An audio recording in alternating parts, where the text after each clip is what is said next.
Om Sai Ram. Welcome to Sai Samarpan channel. मैं हूं आपके साथ में विन्नी और आज मैं आपसे बात करने आई हूं कि हमसे जीवन में बहुत सारी गलतियां हो जाती हैं। ये तो मानव का स्वभाव है कि हमसे गलतियां हो जाती हैं, जाने अनजाने। क्योंकि गलती करने का भी डर हमेशा हमारे मन में होना चाहिए, क्योंकि अगर गलती करने का डर हमारे मन में नहीं होगा ना तो हम गलत रास्ते पर निकल जाएंगे। तो इसलिए गलती का डर भी हमारे अंदर होना बहुत ज़रूरी होता है। कभी हम जानबूझकर गलती करते हैं, कभी अनजाने में करते हैं। जो अनजाने में गलती की जाती है ना, उसे तो हमारे साईं माफ़ कर देते हैं।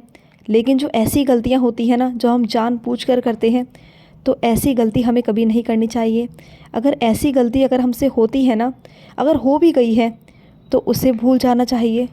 या जो गलती आपके साथ हुई है या फिर आपके साथ में रहने वाले के साथ में हुई है, तो उसे भूल जाना चाहिए। जो भी गलती आपकी लाइफ में है ना, चाहे वो कितनी बड़ी से बड़ी गलती क्यों ना हो आपकी लाइफ में, उसे बार बार याद करके ना अपने आप को परेशान नहीं करना चाहिए।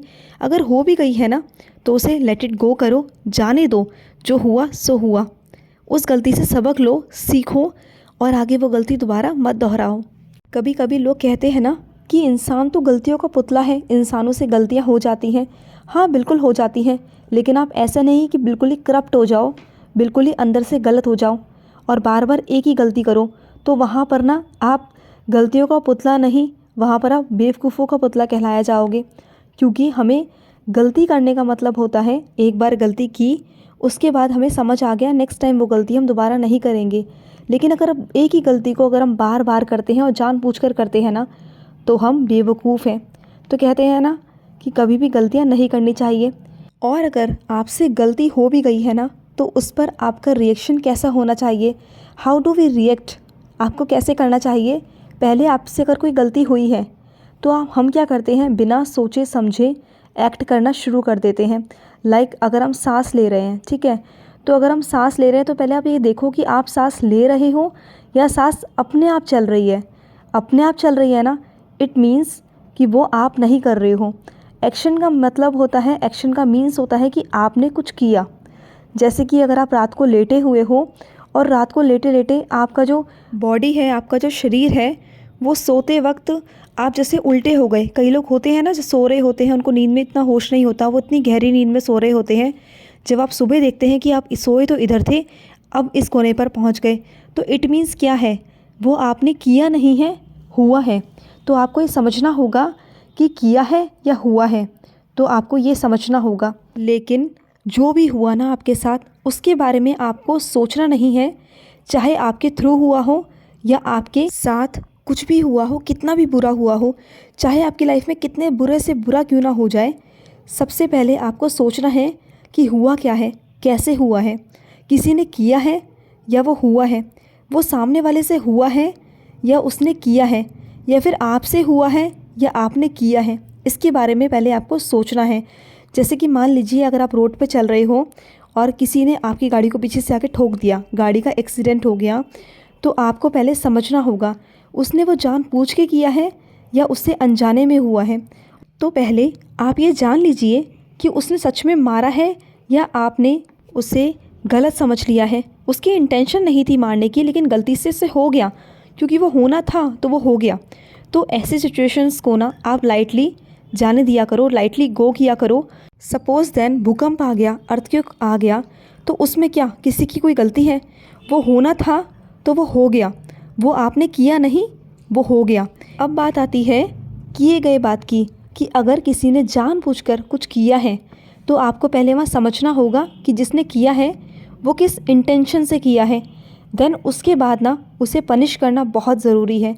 अगर आपकी लाइफ में कोई ऐसा इंसान है जो आपको जानबूझकर परेशान कर रहा है, जानबूझकर आपसे ऐसा कुछ करता है जो बार बार आपको परेशान करने के लिए करता है ना, तो उस इंसान को पनिश करना बहुत ज़रूरी होता है। उस पर रोकथाम लगानी बहुत ज़रूरी होती है। नहीं तो क्या होगा, अगर आप उसे पहली गलती पर रोकोगे नहीं ना, तो वो उसकी आदत बन जाएगी। आज वो आपसे अकेले में बदतमीज़ी करेगा, कल को वो 4 लोगों के सामने करेगा, उसको शय मिलेगी, तो आपको उसको शय नहीं देनी। इनफैक्ट उसको पहले ही बार में रोक देना है, उसको बताना है, उसको जताना है और उसे पनिश करना है कि तुमने गलत किया है। तो आपको पहले समझना होगा, जो भी गलती हमारे लाइफ में होती है ना, उससे कुछ सीखना है, ना कि खुद परेशान होना है। पहले आपको देखना है कि वो गलती आपसे हुई है या वो आपने जानबूझकर की है, या फिर सामने वाले ने जो किया है वो जानबूझकर किया है या उससे गलती हुई है। उस बेस पे आपको रिएक्ट करना है। आप सोचते हो ना कि आपको गुस्सा आ जाता है, आपको कैसे रिएक्ट करना चाहिए, उस सिचुएशन में हम क्या करें। तो पहले आपको समझना होगा, उसके बाद आपको रिएक्ट करना होगा। अगर कोई जानबूझकर आपको बार बार परेशान करता है ना, तो उसको पनिश करना तो बनता है। इनफैक्ट बाबा भी कहते हैं कि कभी किसी के अत्याचारों को सहन नहीं करना चाहिए। कहते हैं ना, गलत करने से ज़्यादा गलत सहने वाला गलत होता है, क्योंकि वो सह रहा है इसलिए तो सामने वाला गलत कर रहा है। जिस दिन आप उंगली उठाओगे, जिस दिन आप आवाज़ उठाओगे, वो करना वो बंद कर देगा। तो आपको अपने लिए, अपने हक़ के लिए लड़ना होगा और हमेशा आपको रिएक्ट नहीं करना है। सिचुएशन को देख के रिएक्ट करना है कि सामने वाला सच में कर रहा है या उससे अनजाने में हुआ है।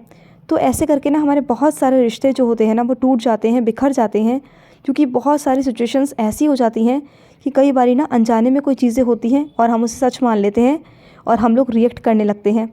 और कई बारी ऐसा होता है कि सामने वाला बंदा हमें पिंच पे पिंच किया जाता है, हर्ट पे हर्ट कर रहा है, लेकिन उसके बाद भी हम कोई एक्शन नहीं लेते, हम कोई आवाज़ नहीं उठाते उसके लिए, और उसको शय मिलती है और वो बार बार आपको हर्ट करता है, आपको बार बार पिंच करता है, जो कि आपकी सबसे बड़ी गलती है कि आप सहन करते हो। तो बाबा भी कभी बर्दाश्त नहीं करते कि उनके बच्चों पर कभी भी कोई अत्याचार करे, कभी भी उनके साथ कुछ गलत करे। अगर आपके साथ में भी कुछ गलत हो रहा है ना, तो आपको आवाज़ उठानी चाहिए। अगर आपकी ज़िंदगी में आपसे कोई गलती हो भी गई है ना, कोई भी गलती, तो उसे दिल पे बिल्कुल मत लगाइए, उसे जाने दीजिए। जो हो गया सो हो गया। उन बातों को सोच सोच कर आपको परेशान नहीं होना, बिल्कुल नहीं होना, क्योंकि जितना आप सोचोगे, जितना आप परेशान होगे, अपनी हेल्थ को ख़राब करोगे। जो आपसे गलती हो गई उसे एक्सेप्ट करने की हिम्मत रखो, उसे एक्सेप्ट करो और अपनी लाइफ में आगे बढ़ो। अगर आपसे कोई गलती होती है तो, अगर नहीं होती है, अनजाने में हुई है, तब भी अपने आप को माफ़ करो और आगे बढ़ो। ठीक है। कभी भी अपनी लाइफ में ना इतना किसी चीज़ को इतना हैवी नहीं करना अपने माइंड के ऊपर कि आगे चल के या अभी आपको प्रेजेंट में आपको बहुत सारी प्रॉब्लम्स हो, क्योंकि आजकल इंसान के पास ना बहुत सारे काम हैं करने के लिए, बहुत सारी जिम्मेदारियां हैं। तो आपको इतनी टेंशनें नहीं लेनी है। और आप सभी जानते हो कि आजकल इतनी सारी बीमारियां निकल रही हैं ना, छोटी छोटी बातों पर ना बीमारी निकल आती है, सोचने पर, डिप्रेशन में, छोटी छोटी बातों पर इतनी सारी बीमारियां निकल आती हैं। तो सोचना बंद कीजिए। अगर आपसे कोई गलती हो गई तो लेट इट गो, जाने दो। आपसे कोई गलती होगी तो बाबा के आगे रखो और अपनी लाइफ में आगे बढ़ जाओ, मूव ऑन कर जाओ। ठीक है। इतना सोचने की ज़रूरत नहीं है, बिल्कुल सोचने की ज़रूरत नहीं है। जाने दो, जो हो गया सो हो गया। बस अपनी आगे की लाइफ को देखो। जो गलतियाँ आपसे जानबूझकर हुई हैं या अनजाने में हुई हैं, उन सबको भूलो और अपनी लाइफ में आगे बढ़ो, क्योंकि आपको मूव ऑन करने की ज़रूरत है। आप ज़्यादा सोचेंगे तो आपको बहुत सारी बीमारियां आपको घेर लेंगी, फिर आप खुद परेशान होगे। कहते हैं ना कि अगर स्वास्थ्य ठीक नहीं होता ना, तो कोई भी अपना नहीं होता। हम सब पर ना बोझ बन जाते हैं। तो अपने स्वास्थ्य को सबसे पहले ठीक रखो, अपने लिए हेल्दी रहो, स्वस्थ रहो। बस बाबा का आप सबके लिए मैसेज है कि जो भी गलती हुई है उसे भूल जाओ और आगे से वो गलती दोबारा मत दोहराना। और दूसरा, अपनी लाइफ में आगे बढ़ो, अपने हेल्थ पर ध्यान दो। इतना सोचना नहीं है जिससे कि आपको आगे चल के प्रॉब्लम हो। आई होप आपको ये संदेश बाबा का अच्छा लगा होगा, इन्फॉर्मेशन अच्छी लगी होगी। मिलते हैं नेक्स्ट वीडियो में, तब तक के लिए मैं लूँगी समाप्ति। ओम साई राम, जय साई राम।